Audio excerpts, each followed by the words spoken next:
What do you think is the most under-addressed issue in tall building design or development that you think deserves more attention, and why? I think when you look at actual wind events and what happens to tall buildings, one noticeable thing is that the building envelope or the curtain wall system seems to be the most vulnerable.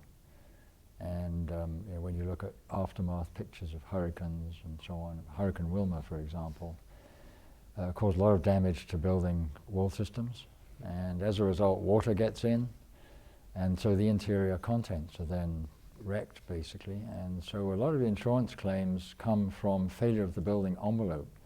The structure seems to be fine. There's lots of reliability in the structure. So that's one area which I think in future the industry could raise the level of performance, if you like, of the curtain wall systems. So like building envelope. I think it might happen as people start to treat the envelope in a more scientific fashion anyway, because of making it a part of making a building green. You get much more high-tech building envelope systems now, and which brings in a more scientific approach to the whole design of that system. And with that might come a better, more reliable way of designing for the loads and for water infiltration. Do you think wood will become a tall building material, a primary material in tall building design within 10 years? Why or why not? I don't know a whole lot about wood, but I read about what's going on in with some projects where you're getting 6-story, 10-story, and now I've heard people talking about 30 stories. So as long as the material works and issues such as fire suppression and so on are dealt with, which I understand can be done, I don't see why we can't see more tall buildings made out of wood, or buildings with a number of stories made out of wood. From a wind engineer's perspective, are there specific concerns with wood? We've actually not tested a tall building made out of wood yet, but we've tested other buildings that have been made of wood, but they're more sort of arenas and that type of thing. And but I would think that it wouldn't be a whole lot different in terms of being special issues due to the fact that it's wood. We were just talking earlier with the designers of the Cayenne Tower at SOM, and I've talked to Michael Strabala from the Shanghai Tower, and it just becomes, and the Burj Khalifa, it's become apparent to me that wind is often maybe the most defining factor in terms of form when you get up to a very tall building. Do you think the prominence of wind engineers has risen in your career? Because it seems to me that the tall buildings being designed today are at such a height that the wind becomes such a factor, it becomes really a central organizing principle of the form of the architecture itself. Yeah, I think that it is true that the role of the wind engineer has become much more prominent. When I was first starting in the field, typically the architect and the structural engineer would present the wind engineer, say, this is our building, tell us what the loads are going to be. And that was it. We'd do our wind tunnel tests, give them the loads, and the job was done. As buildings have become more slender, then we've had to take a more proactive role in saying, well, these are the loads and you're not going to like them, but we've got ideas as to how to reduce them and make them better. Or the building's going to move too much, and again, we've got ideas as to how to improve it. So then it becomes a more interactive, collaborative process, working with the architects and the developer, because they have their own concerns. And I think the recent 432 Park Avenue project was a fine example of that. We had workshops at our facilities where the developer and the structural engineer and the architect were there, and we kind of worked as a team to come up with the best solution. So more collaborative now as opposed to hierarchical? Yes, we used to be, we've got to get the loads, let's find a wind tunnel lab to do that. And now though it does require the wind engineer to be more creative in coming up with ideas. What potential do you see for harvesting wind energy on tall buildings, renewable energy? My experience has been that although one can do it and you can get some energy from it, especially making use of the higher winds that you get as you go up in height, while that's true, you can get energy from it. The amount you can get is somewhat limited, and even if you put a huge wind turbine right on top of the building, it still can only produce a fraction of what's really required. So as far as looking at sustainable options on a building, there might be other measures you could take in designing the envelope, using shading devices and so on, that would be more cost effective. And but that brings additional issues. We see much more complex building envelope systems now with fins and shading devices. So people say, well, what are the wind loads on these devices? Will they vibrate? Will they create wind-induced noise that could be annoying to the occupants? So it raises other issues. But I would think that those are the areas where you might get more bang for the buck when it comes to having a sustainable building than getting wind energy directly out of the wind. Are there new problems in wind engineering? You mentioned the shading systems creating noise or something like that. Are there truly new problems that you've started to deal with that you didn't have 20 years ago, 40 years ago? Yeah, those are some of the issues with the more complex curtain wall systems. We're on some projects like the Commerce Bank in Germany, there we did a fair amount of study in the wind tunnel of the potential for natural ventilation. So there, the wind tunnel was used to examine the wind pressures at openings, and then our results were combined with computational fluid dynamics to look at how would that impact the center of the building. So there's been some interesting developments along those lines in wind engineering. How about that trend of natural ventilation? Does that pose problems or challenges for a wind engineer? They aren't insuperable challenges. It just opens up more opportunity to be creative in helping the design team to come up with a scheme that will work. Because we're aerodynamic experts, and it does require knowledge of the aerodynamics of the building to find the best places for intakes and exits for the wind. Can you think of a building that does that well, you think? One that you've worked on or otherwise?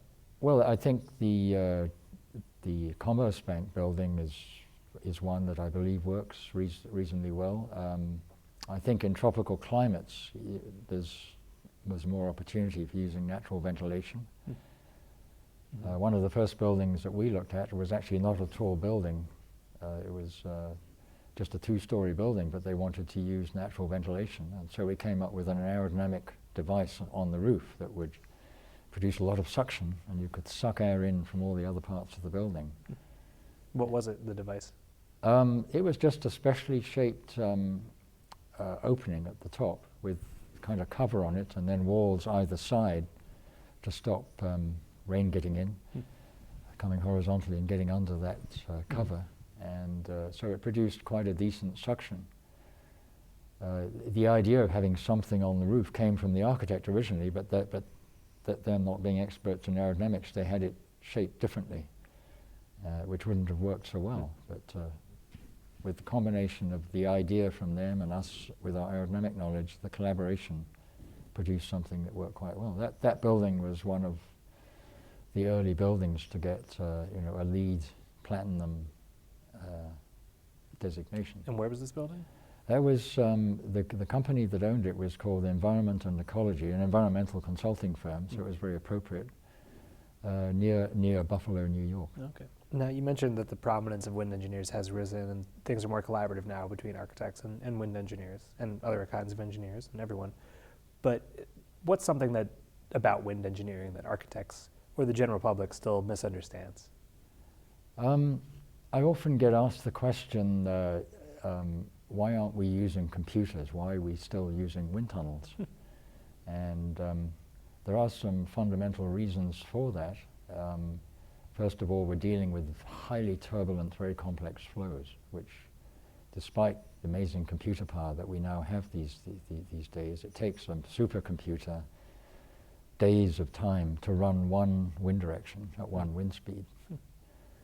So it's a very intensive process, and actually quite slow and cumbersome compared with the wind tunnel. So from a cost-benefit point of view, it's the wind tunnel wins hands down. It's not to say it's always going to be like that. As we know, computers get faster and faster. Often architects and designers don't fully understand that, because you have to understand about turbulence, and turbulence to most people is kind of something that's very difficult to explain. But I remember hearing a quote from Einstein once, and he said, "Before I die, I would like somebody to explain quantum mechanics to me in terms I can understand," because he was not a quantum mechanics guy.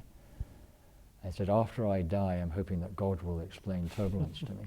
So it's a very complex problem, and even the most powerful computers that we have are not able to really evaluate it to the level that we need, and a wind tunnel, as it turns out, is a very good tool for doing that. Are there things you would say to young wind engineers or architects starting their careers now?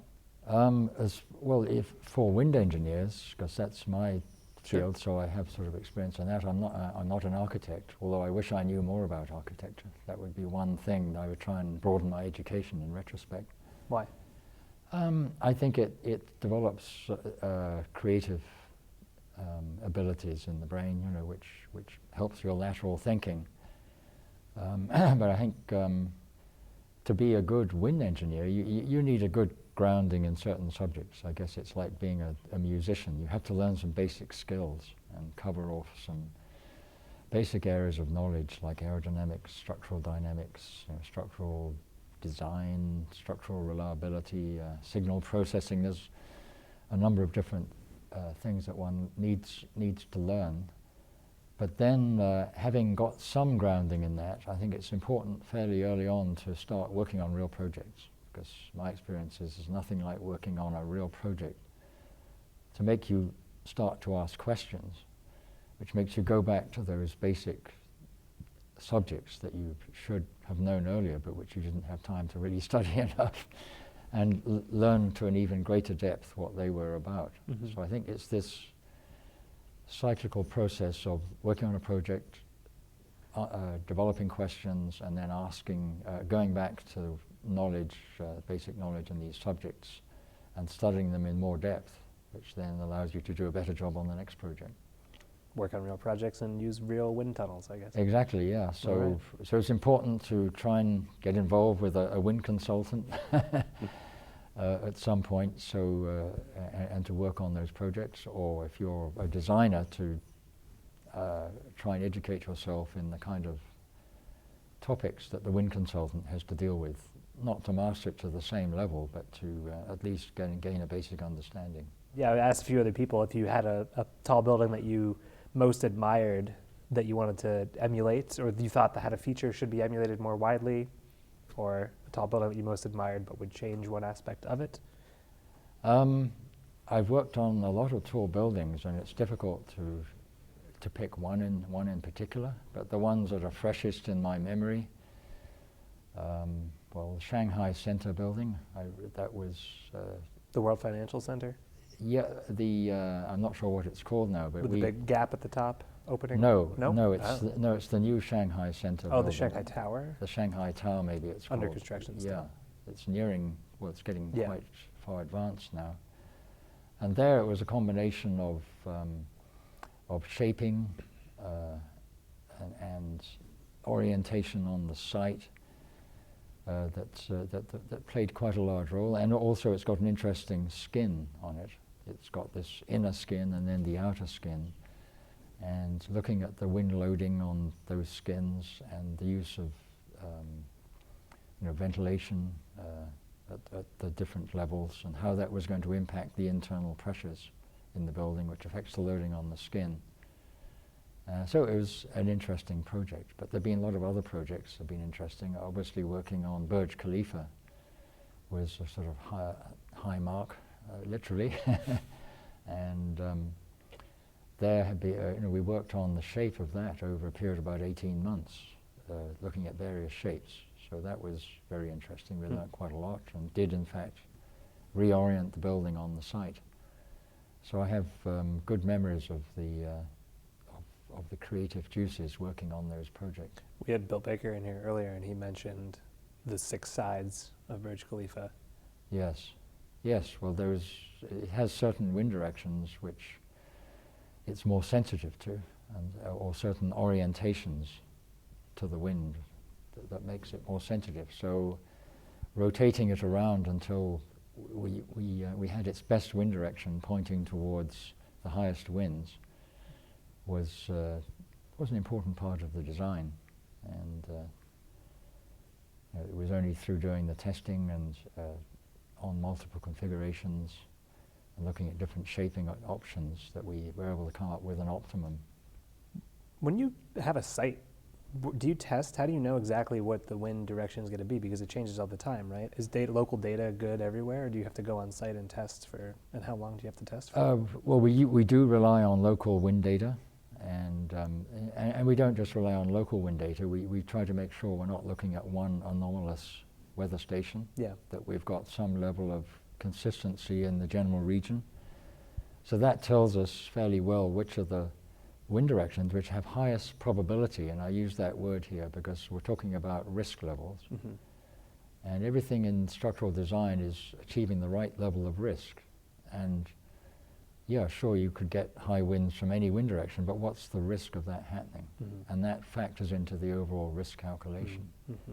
So there is a directionality effect which is important to take into account, and it can be quite significant.